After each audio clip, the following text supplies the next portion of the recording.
بسم الله الرحمن الرحيم.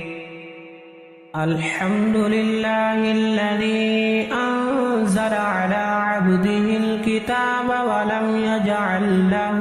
عوجا قيما لينذر بأسا شديدا من لدنه ويبشر المؤمنين الذين يعملون الصالحات أن لهم أجرا حسنا ماكثين فيه أبدا وينذر الذين قالوا اتخذ الله ولدا ما لهم به من علم ولا لآبائهم كبرت كلمة تخرج من أفواههم إن يقولون إلا كذبا فلعلك باخع نفسك على آثارهم إن لم يؤمنوا بهذا الحديث أسفا إنا جعلنا ما على الأرض زينة لها لنبلوهم أيهم أحسن عملا وإنا لجاعلون ما عليها صعيدا جرزا أم حسبت أن أصحاب الكهف والرقيم كانوا من آياتنا عجبا إذ أوى الفتية إلى الكهف فقالوا ربنا آتنا من لدنك رحمة وهيئ لنا من أمرنا رشدا فضربنا على آذانهم في الكهف سنين عددا ثم بعثناهم لنعلم أي الحزبين أحصى بما لبثوا أمدا نحن نقص عليك نبأهم بالحق إنهم فتية آمنوا بربهم وزدناهم هدى وربطنا على قلوبهم إذ قاموا فقالوا ربنا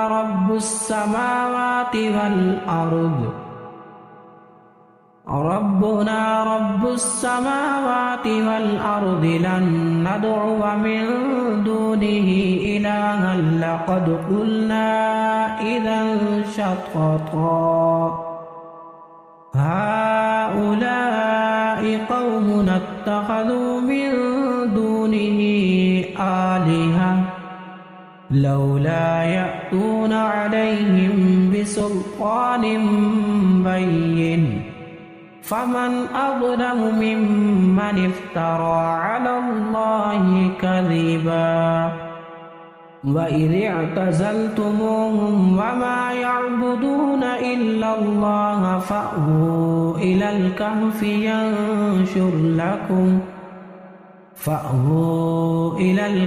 ينشر لكم ربكم من رحمته ويهيئ لكم من أمركم مرفقا وترى الشمس إذا طلعت تزاور عن كهفهم ذات اليمين وإذا غربت تقرضهم ذات الشمال وهم في فجوة منه ذلك من آيات الله من يهد الله فهو المهتد ومن يضلل فلن تجد له وليا مرشدا وتحسبهم أيقاظا وهم رقود ونقلبهم ذات اليمين وذات الشمال وكلبهم باسط باسط ذراعيه بالوصيد لو اطلعت عليهم لوليت منهم فرارا ولملئت منهم رعبا وكذلك بعثناهم ليتساءلوا بينهم قال قائل منهم كم لبثتم قالوا لبثنا يوما أو بعض يوم قالوا ربكم أعلم بما لبثتم فابعثوا أحدكم بورقكم هذه إلى المدينة فلينظر أيها أزكى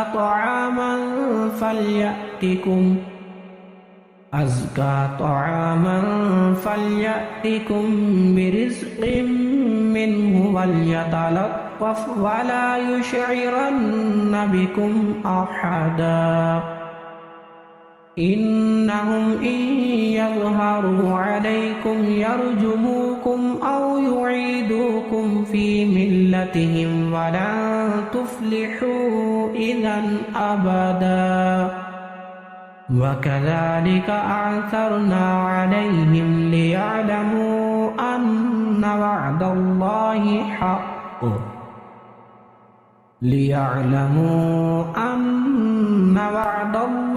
حق وأن الساعة لا ريب فيها إذ يتنازعون بينهم أمرهم فقالوا ابنوا عليهم بنيانا ربهم أعلم بهم قال الذين غلبوا على أمرهم لنتخذن عليهم مسجدا سيقولون ثلاثة رابعهم كلبهم ويقولون خمسة سادسهم كلبهم رجما بالغيب ويقولون سبعة وثامنهم كلبهم قل ربي أعلم بعدتهم ما يعلمهم إلا قليل فلا تمار فيهم إلا مراء ظاهرا ولا تستفت فيهم منهم أحدا ولا تقولن لشيء إني فاعل ذلك غدا إلا أن يشاء الله واذكر ربك إذا نسيت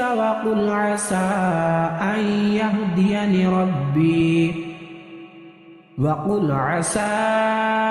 أن يهديني ربي لأقرب من هذا رشدا ولبثوا في كهفهم 300 سنين وازدادوا 9 قل الله أعلم بما لبثوا له غيب السماوات والأرض أبصر به وأسمع ما لهم من دونه من ولي ولا يشرك في حكمه أحدا واتل ما أوحي إليك من كتاب ربك لا مبدل لكلماته ولن تجد من دونه ملتحدا واصبر نفسك مع الذين يدعون ربهم بالغداة والعشي يريدون وجهه ولا تعد عيناك عنهم تريد زينة الحياة الدنيا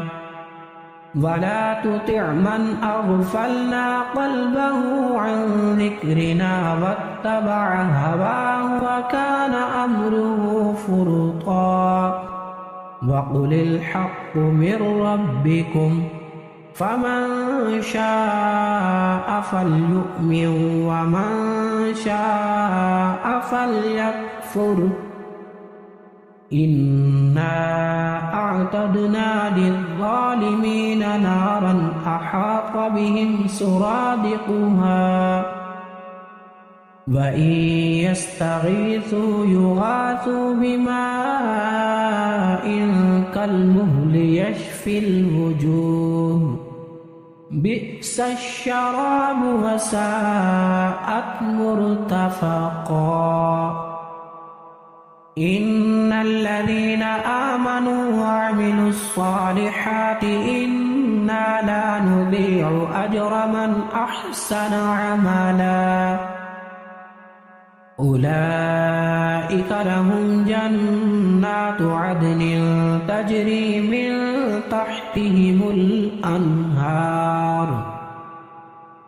تجري من تحتهم الأنهار يحلون فيها من أساور من ذهب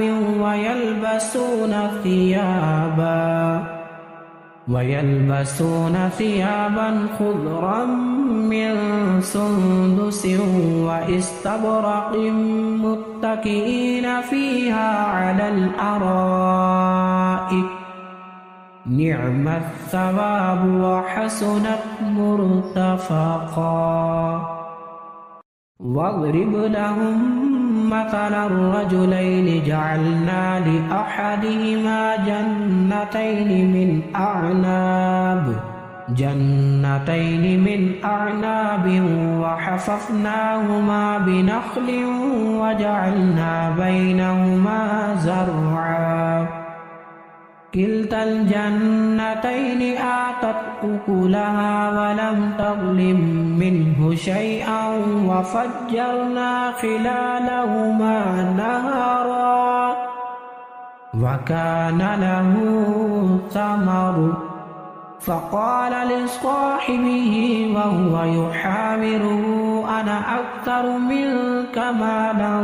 وأعز نفرا ودخل جنته وهو ظالم لنفسه قال ما أظن أن تبيد هذه أبدا وما أظن الساعة قائمة ولئن رددت إلى ربي لأجدن خيرا منها منقلبا قال له صاحبه وهو يحاوره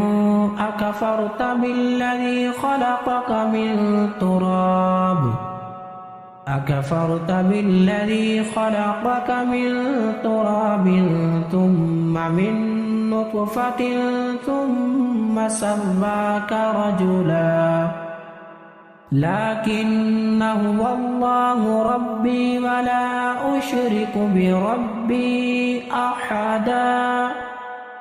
ولولا إذ دخلت جنتك قلت ما شاء الله لا قوة إلا بالله إن ترني أنا أقل منك مالا وولدا فعسى ربي أن يؤتيني خيرا من جنتك ويرسل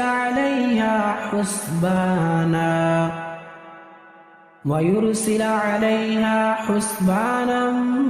من السماء فتصبح صعيدا زلقا أو يصبح ماؤها غورا فلن تستطيع له طلبا وأحيط بثمره فأصبح يقلب كفيه على ما أنفق فيها وهي خاوية على عروشها ويقول يا ليتني لم أشرك بربي أحدا ولم تكن له فئة ينصرونه من دون الله وما كان منتصرا هنالك الولاية لله الحق هو خير ثوابا وخير عقبا واضرب لهم مثل الحياة الدنيا كماء إن أنزلناه من السماء فاختلط به نبات الأرض فأصبح هشيما تذروه الرياح وكان الله على كل شيء مقتدرا المال والبنون زينة الحياة الدنيا والباقيات الصالحات خير عند ربك ثوابا وخير أملا ويوم نسير الجبال وترى الأرض بارزة وحشرناهم فلم نغادر منهم أحدا وعرضوا على ربك صفا لقد جئتمونا كما خلقناكم أول مرة بل زعمتم أن لن نجعل لكم موعدا ووضع الكتاب فترى المجرمين مشفقين مما فيه ويقولون يا ويلتنا ما لهذا الكتاب لا يغادر صغيرة ولا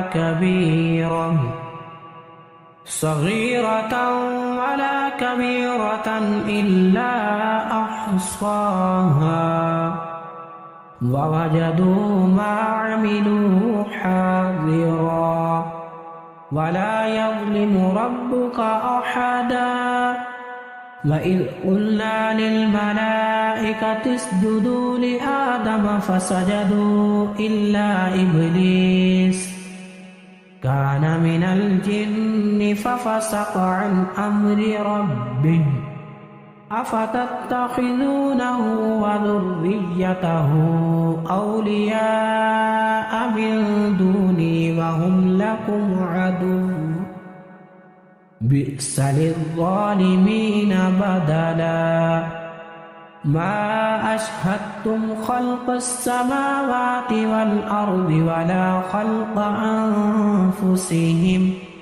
وما كنت متخذ المضلين عضدا ويوم يقول نادوا شركائي الذين زعمتم فدعوهم فلم يستجيبوا لهم وجعلنا بينهم موبقا ورأى المجرمون النار فظنوا أنهم مواقعوها ولم يجدوا عنها مصرفا ولقد صرفنا في هذا القرآن للناس من كل مثل وكان الإنسان أكثر شيء جدلا وما منع الناس أن يؤمنوا إذ جاءهم الهدى ويستغفروا ربهم إلا أن تأتيهم سنة الأولين أو يأتيهم العذاب قبلا وما نرسل المرسلين إلا مبشرين ومنذرين ويجادل الذين كفروا بالباطل ليدحضوا به الحق واتخذوا آياتي وما أنذروا هزوا ومن أظلم ممن ذكر بآيات ربه فأعرض عنها ونسي ما قدمت يداه إنا جعلنا على قلوبهم أكنة أن يفقهوا وفي آذانهم وقرا وإن تدعوهم إلى الهدى فلن يهتدوا إذا أبدا وربك الغفور ذو الرحمة لو يؤاخذهم بما كسبوا لعجل لهم العذاب بل لهم موعد لن يجدوا من دونه موئلا وتلك القرى أهلكناهم لما ظلموا وجعلنا لمهلكهم موعدا وإذ قال موسى لفتاه لا أبرح حتى أبلغ مجمع البحرين أو أمضي حقبا فلما بلغا مجمع بينهما نسيا حوتهما فاتخذ سبيله في البحر سربا فلما جاوزا قال لفتاه آتنا غداءنا لقد لقينا من سفرنا هذا نصبا قال أرأيت إذ أوينا إلى الصخرة فإني نسيت الحوت وما أنسانيه إلا الشيطان أن أذكره واتخذ سبيله في البحر عجبا قال ذلك ما كنا نبغي فارتدا على آثارهما قصصا فوجدا عبدا من عبادنا آتيناه رحمة من عندنا وعلمناه من لدنا علما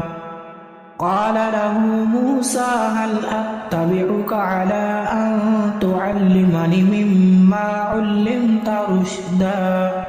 قال إنك لن تستطيع معي صبرا وكيف تصبر على ما لم تحط به خبرا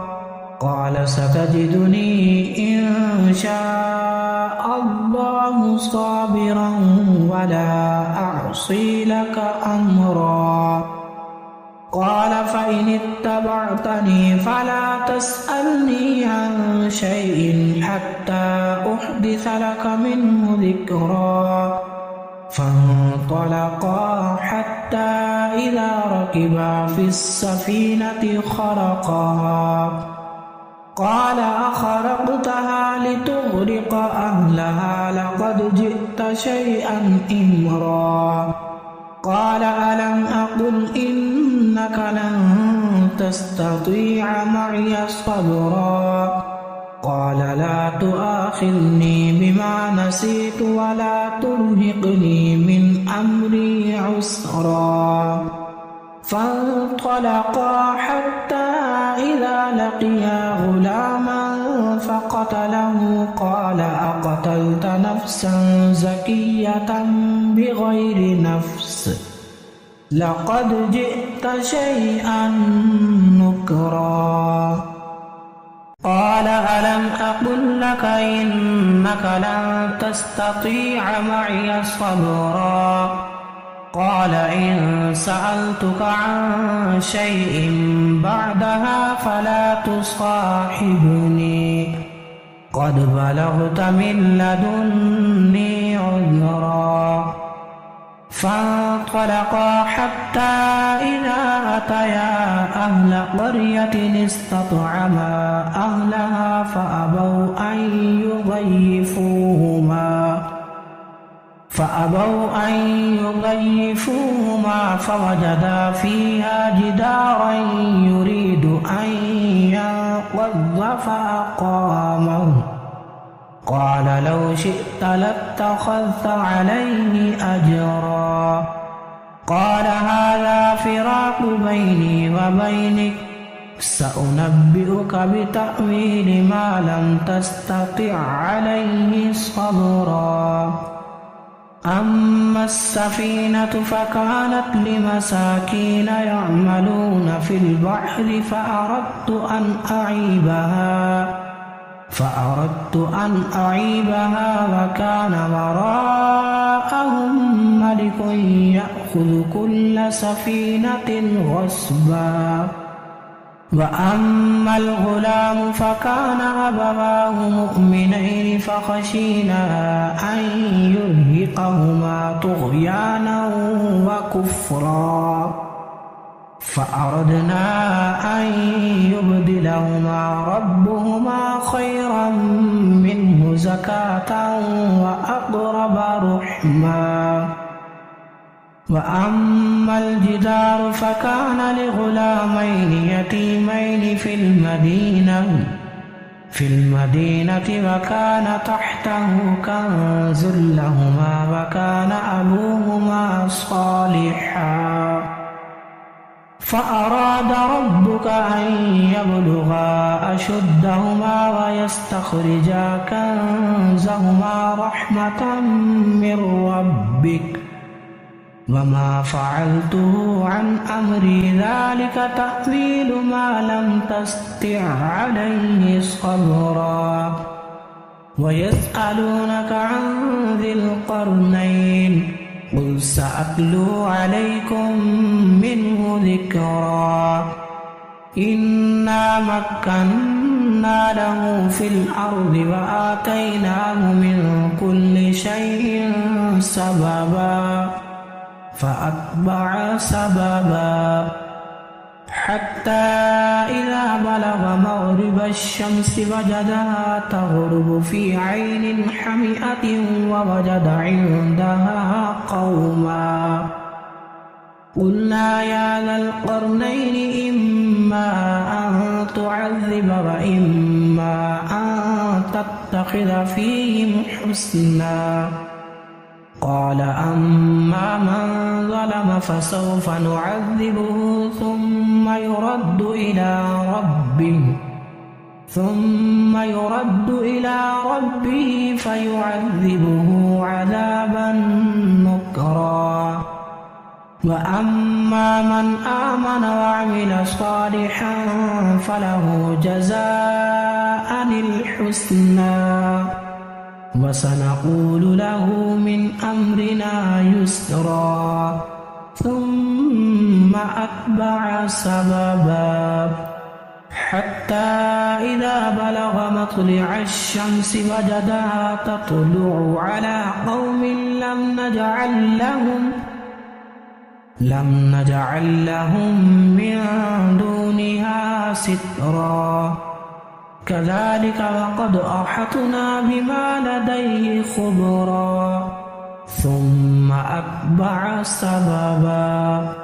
حتى إذا بلغ بين السدين وجد من دونهما قوما لا يكادون يفقهون قولا قالوا يا ذا القرنين إن يأجوج ومأجوج مفسدون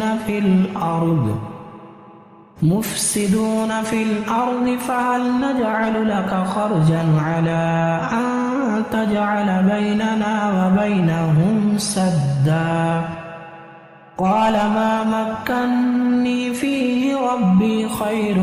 فأعينوني بقوة أجعل بينكم وبينهم ردما آتوني زبر الحديد حتى إذا ساوى بين الصدفين قال انفخوا حتى إذا جعله نارا قال آتوني أفرغ عليه قطرا فما استطاعوا أن يظهروا وما استطاعوا له نقبا قال هذا رحمة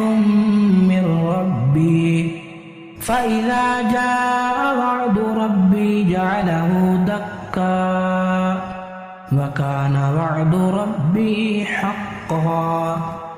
وتركنا بعضهم يومئذ يموج في بعض ونفخ في الصور فجمعناهم جمعا وعرضنا جهنم يومئذ للكافرين عرضا الذين كانت أعينهم في غطاء عن ذكري وكانوا لا يستطيعون سمعا أفحسب الذين كفروا أن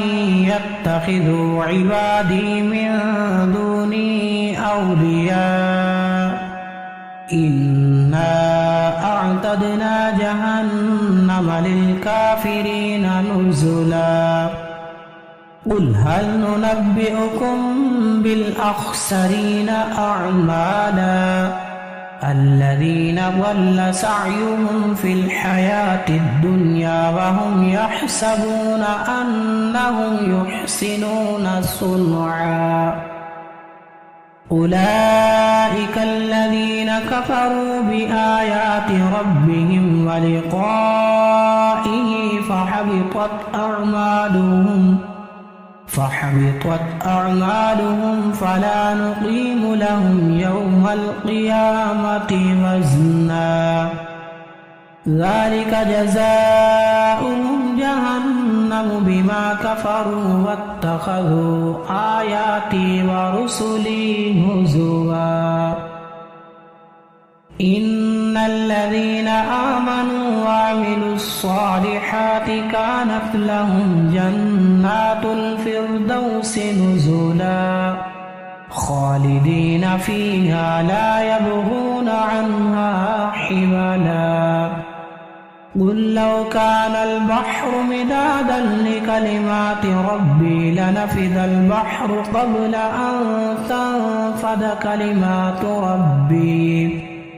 قبل أن تنفذ كلمات ربي ولو جئنا بمثله مددا قل إنما أنا بشر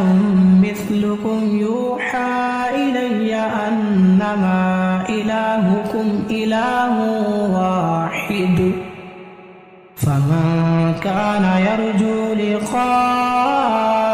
ربه فليعمل